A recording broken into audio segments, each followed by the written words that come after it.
नमस्ते मी रेखा, माझ्या स्वयंपाकघरात तुमच्या सगळ्यांचं स्वागत करते। आज मी बनवणार आहे बघा होळी स्पेशल मिठाई। मस्त मिठाई एकदम पटकन होणारी।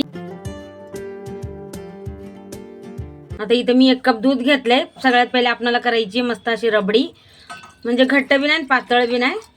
हे बघा दूध आता मी गरम करून घेणार आहे हलकसं, आणि मग त्याच्यामध्ये इथे मी साखर घेतली। साखर तुम्हाला जेवढी गोड लागेल तसं घ्या।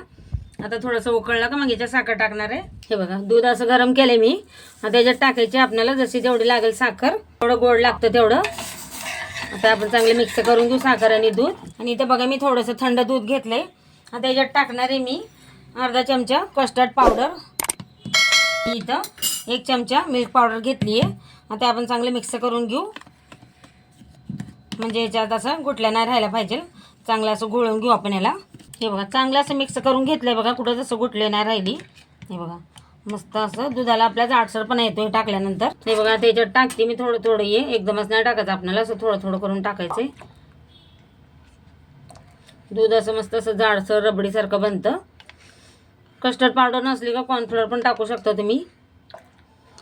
असं आता मिक्स करत राहायचं याला, आणि आपल्याला अजून थोडंसं याला शिजवून घ्यायचं, हलकंसं घट्ट करायचं आपल्याला, जास्त नाही। हे बघा चांगलं असं दूध मी चांगलं मस्त शिजवून घेतलंय बघा, ना घट्ट ना पातळ। आणि जसं हे थंड झालं का अजून ते घट्ट होतं। आता याच्यात थोडीशी मी इलायची पावडर टाकणार आहे। आता हे काढून घेते मी बाहेर। हे बघा आता आपल्याला स्टफिंग तयार करायची, ब्रेडच्या मध्ये भरायची। तर त्याच्यासाठी इथे मी तांदूळ भिजू घालून घेतलेत बघा, चांगले स्वच्छ धुवून। आता हे मिक्सरला वाटून घेणार आहे। जर तुमच्याकडे तांदूळ असे भिजले नसले का तुम्ही भात बी वापरू शकता, असं आपला बनलेला घरातला भात। आता याला मी मिक्सरला बारीक करून घेते। हे बघा मस्त असं वाटून घेतलेत बघा, तांदूळ पण मी बारीक असे एकदम। आता इथं बघा मी 1 चमचाभर तूप घेतलंय। आता आपण चांगली इतळू देऊ तुपाला पण। आणि मी थोडासा रवा घेतलाय बघा असं। आता ह्याच्यात आपण हा रवा भाजून घेऊया पहिले मस्त। रव्याने काय ना आपलं ते बनवणार आपण स्टफिंग, त्याच्यासाठी जाडसरपणा येतो त्याच्याने बी, म्हणजे लवकर आटल्या जातं। सुकं करायचं आपल्याला चांगलं याला शिजवून। हे बघा रवा पण असं भाजून घेतलं। इथं आता ड्रायफ्रूट घेतलेत बघा, थोडेसे असे वाटून घेतलेत मी, काजू बदाम आणि पिस्ता। हे पण आपण रव्यासंग असं चांगलं परतून घेऊया, म्हणजे मस्त असं क्रंची बनतील ते पण। हे बघा आता चांगलं परतून घेतलंय। आता इथं दूध घेतलंय मी अर्धा कप, ते पण टाकूया आपण ह्याच्यात। ते आपण चांगलं मिक्स करून घेऊ। ह्याच्यात टाकायची मला साखर, दूध गरम झालं का थोडंसं। हे बघा आता मिक्स करून घेतलंय। आता याला थोडं गरम होऊ देते, मग साखर टाकणार आहे, आणि मग तांदूळ वाटून घेतलेले। हे बघा दूध बी गरम करून घेतले। आता याच्यात मी टाकते तांदूळ वाटलेले। हे बघा आता आपल्याला चांगलं शिजवून घ्यायचं आहे तांदूळ आणि सगळं दूध हे। आणि आता याच्यात टाकायची आपल्याला साखर। साखर जसं तुम्हाला लागेल गोड तसं घ्या। आता आपण चांगलं शिजवून घेऊ। हे बघा असं हलकंसं जाडसर पण आलंय बघा, असं घट्टसर झालंय बघा। आता इथे मी खोबऱ्याचा बुरा घेतलाय बघा। आता हे पण टाकणार आहे आपण ह्याच्यात, इलायची कूट। आता हे चांगलं आपल्याला चांगलं मिक्स करू, सुक्कं करून घ्यायचं आहे पूर्ण असं। हे बघा मस्त असं मी सुक्कं करून घेतलंय बघा, आणि एवढं मस्त दिसतंय ना, खायला किती भारी लागेल काय सांगू। बघा आता हे गॅस बंद करते मी। इथे बघा आता ब्रेड घेतलेत मी। आता आपल्याला साईडचं काढून घ्यायचं बघा, कोणे सगळं काढून घ्यायचं आपल्याला। हे बघा सगळ्याच्या आता मी असंच काढून घेणार आहे। हे बघा असं काढून घेतलेत मी।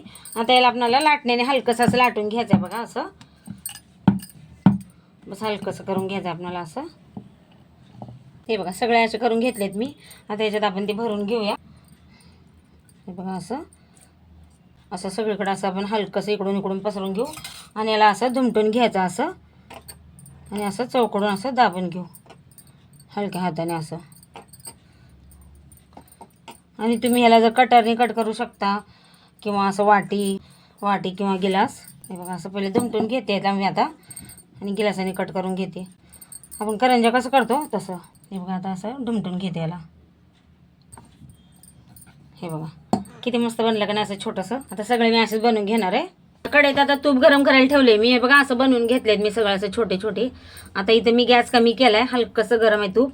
आता आपल्याला हे असं चांगलं तळून घ्यायचं हलकंसं। तुम्ही याला तव्यावर पण असं थोडंसं तेल टाकून किंवा तूप टाकून फ्राय करू शकता। आता मी थोडंसं ज्याच्यात जेवढी जागा आहे तेवढंच मी टाकणार आहे, आणि याला मस्त आपल्याला खरपूस असं भाजून घ्यायचं आहे बस। हे बघा आता पलटून घेते मी।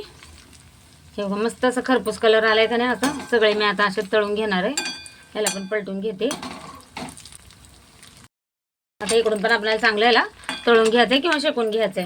हे बघा मस्त असं तळून घेतल्यात बघा। आता काढून घेते मी, आणि बाकीचे सगळे असे तळून घेते।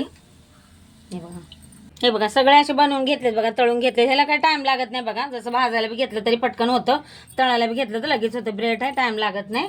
आता आपण ह्याला प्लेटमध्ये चांगलं मस्त सजवून घेऊ. हे बघा आता इथं प्लेटमध्ये मी थोडंसं आपली रबडीसारखं बनवून घेतले, हे टाकणार आहे मी. त्याच्यावर आपल्याला हे असं ठेवायचं आहे. जसं तुम्हाला जेवढं लागेल तेवढं, कोणी जसं खात असाल किती त्या हिशोबाने आपण घ्यायचं आहे. आता ह्याच्यावर पण टाकून घेऊया.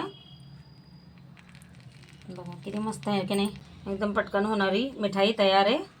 आता याच्यात थोडीशी मी टाकणार आहे पिस्त्याचे काप, थोडून टाकणार आहे पिस्ता. व्हिडिओ आवडत एक लाईक नक्की करा.